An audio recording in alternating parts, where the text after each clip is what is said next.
কুমিল্লা পলিটেকনিকে শিক্ষার্থীদের ওপর পুলিশের হামলার প্রতিবাদ ও ৬ দফা দাবিতে দেশের বিভিন্ন জায়গায়ও বিক্ষোভ করেছে সরকারি বেসরকারি পলিটেকনিক ইনস্টিটিউটের শিক্ষার্থীরা।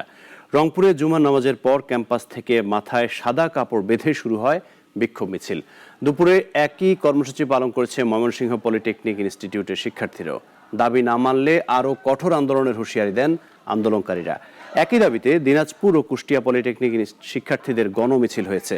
৬ দফা দাবিতে নরসিংদীতেও কাফনের কাপড় পরে মিছিল করেছে শিক্ষার্থীরা।